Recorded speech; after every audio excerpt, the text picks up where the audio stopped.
kinuha nila yung budget ng DepEd at isa yan sa mga rason kung bakit ako nag-resign sa Department of Education. Hindi na ako papayag na sa susunod na taon, ganyan pa rin ang gawin nila at ako yung mananagot sa ginagawa nila. Kaya yan yung sinasabi ko, bakit pa tayo mag-question and answer dito para atakihin niyo ako? Ang masusunod lang naman sa budget, 2 tao lang. Diba? Ang susunod nun na halimbawa ko ay yung budget ng Office of the Vice President. Kung makikita nyo, September 2023, merong lumabas na press release ang Makabayan Bloc. Sabi nila, may meeting kami with Congressman Martin Romualdez. Pinag-uusapan namin ang pagtanggal ng confidential funds. September yon. Pagkatapos nun, nagkwento sa akin ng isang congressman. Sabi niya, lumapit daw sa kanya si congressman ko at sinabihan siya na tatanggalin namin ang confidential funds ni Inday Sara. Hindi ba siya magagalit? Ang sagot naman sa kanya nung kaibigan ko na congressman, alam mo, si Inday Sara, walang pakialam sa pera yan. Magtatrabaho yan kahit anong budget. Alam niya yan. Dahil alam din yan, limitado ang pera ng gobyerno. Kaya magtatrabaho yan. Trabaho lang ang gusto niyan. Sinabihan siya. Inulit pa niya yung tanong. Tinanong niya yung congressman, sigurado ka ba na hindi magagalit si Inday Sara? Sabi niya, hindi. Kaya kung makita ninyo, doon sa budget hearing ng Office of the Vice President, ay dinefend namin ng maayos kung paano gagamitin ang confidential funds. Napapabilis ang trabaho, napapadali ang trabaho, dahil nakatarget yung mga proyekto. Pero pagkatapos nung plenary namin sa House, ay kaagad na lumabas, di ba? Walang 2 oras lumabas ang statement ni Congressman Zaldico. Ano sabi niya? Unanimous decision ng party leaders under the leadership of Congressman Martin Romualdez, tatanggalin namin ang confidential funds. At para hindi halata na inaatake nila ako, tinanggalan din nila yung mga iba pang mga departments ng kanilang confidential funds. So nakikita nyo, bumulong ang Makabayan Bloc kay Martin Romualdez.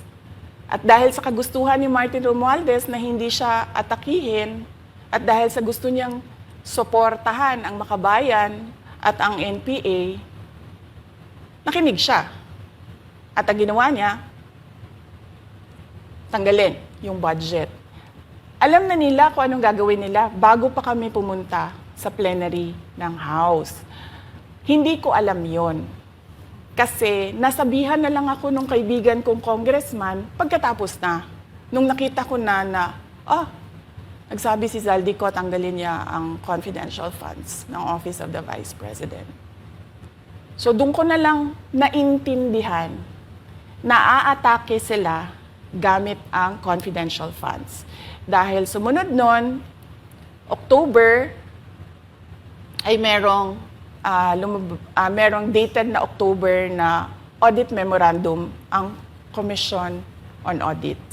Tapos meron silang October 3 na audit memorandum ang Commission on Audit. So sunod-sunod yun, makita mo.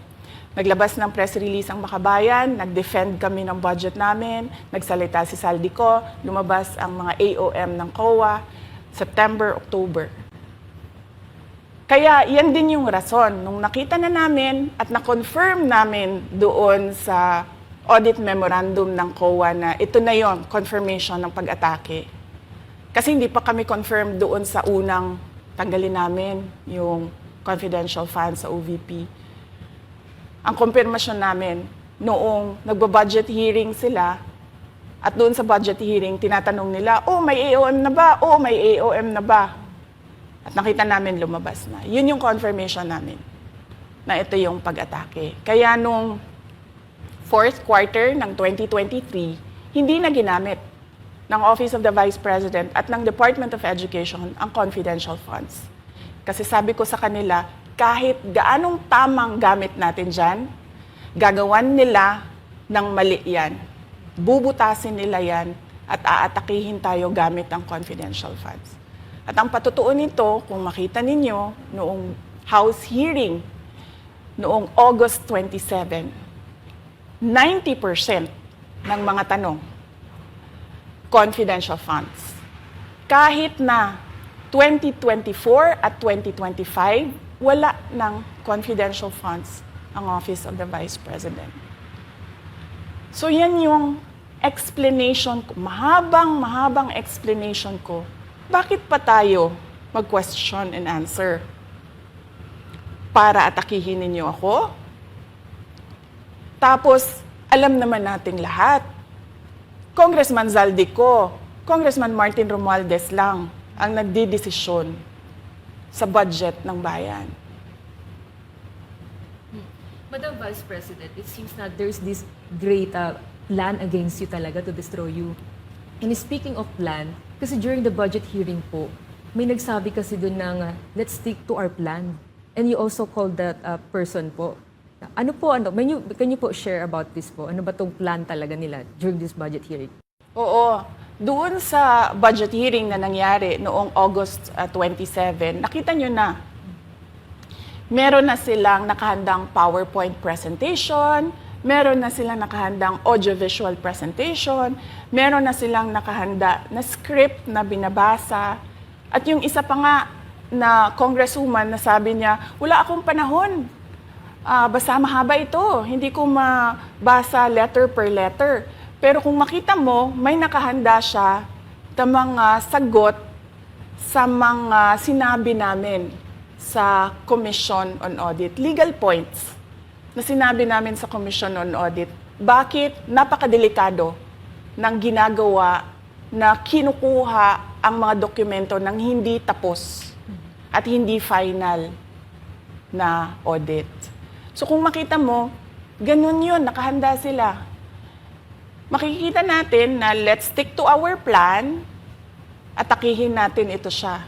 Walang kinalaman sa kanyang Office of the Vice President 2025 budget proposal, kundi lahat ay may kinalaman sa confidential funds na matagal nang may kaso, 3 pa nga ang kaso sa Supreme Court, matagal nang pinapa-audit nila at nagko-cooperate kami doon sa audit. Kaya makikita ninyo kung ulit-ulitin natin yung nangyari noong House budget hearing noong August 27. Meron silang plano na gamitin yon para siraan ako. At hindi lang sila tumitigil dyan. Kung makita ninyo, ngayon naman nasa DepEd budget sila ng pagsira ng pangalan ko. Kahit wala akong kinalaman doon sa mga observations ng Commission on Audit, sinasabi nila na kasalanan ni Inday Sara yan. At going back po dito sa budget hearing, Madam Vice President, kasi mukhang hindi talaga nagustuhan ng mga kongresista ang inyo pong naging sagot at naglabas nga po sila ng kanilang statement about pa din dito sa confidential fund. And itong si Franz Castro, nagsabi siya dito nga daw ay posibleng ito ay isang impeachable offense. Ano pang reaction niyo dito? Hindi na bago ang usapin ng pag-impeach sa akin. Kung babalik tayo nung nakaraang taon, ay nagsalita na si Franz Castro noong November 2023. Nagsabi na siya, ay pinag-uusapan namin ang impeachment ni Inday Sara. At nagbigay siya ng mga basehan doon sa ifa-file daw nila na impeachment. Kaya tuloy-tuloy lang yan na pinag-uusapan openly diyan sa House of Representatives ang impeachment. At lagi nandyan sa gitna si Franz Castro sa usaping impeachment sa akin. Unang-una, walang misuse ng confidential funds, walang misuse ng funds ng Department of Education. Kaya Ngayon, ay pinipilit nilang gawan ng basihan yung mga sinasabi nila na impeachment sa akin. Kaya hindi bago yan na pinag-uusapan ang impeachment. Kasama yan sa plano nila laban sa akin.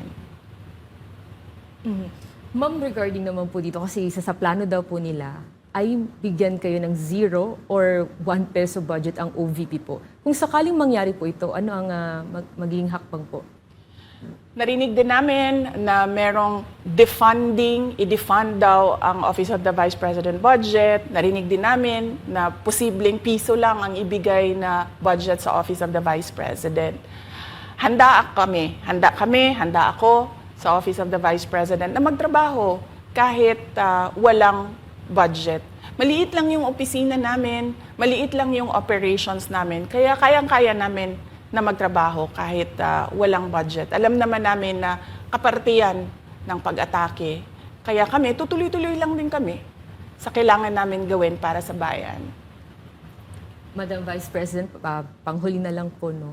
Sa kabila po ng nararanasan ninyo na pag-atake, kaliwat kanan, at ang kalagayan po ng ating bansa, ano po ang inyong mensahe sa ating mga kababayan?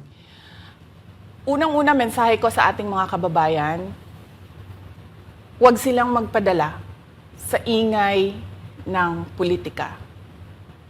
Kung makikita natin sa kasaysayan, lagi talagang inaatake ang Vice President dahil siya yung tinitingnan ng mga tao na baka magiging sunod na presidente. So lahat ng mga gustong tumakbong presidente ay uunahin nila atakihin talaga ang Vice President. Kaya huwag sila magpadala sa ingay ng paninira at politika.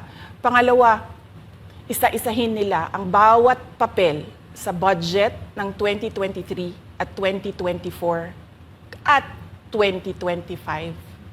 At pangatlo, kailangan magkaisa tayo na tumulong sa mga nangangailangan. Dumadami ang naghihirap ng mga pamilya. Dumadami ang nakakaranas ng gutom. Kaya kaya kami tutuloy din ang trabaho namin kahit walang budget. Dahil alam namin na yan yung pinaka-importante sa ngayon. Na matulungan yung mga kababayan natin na naghihirap at walang makain. Yan yung totoong problema ng bayan natin.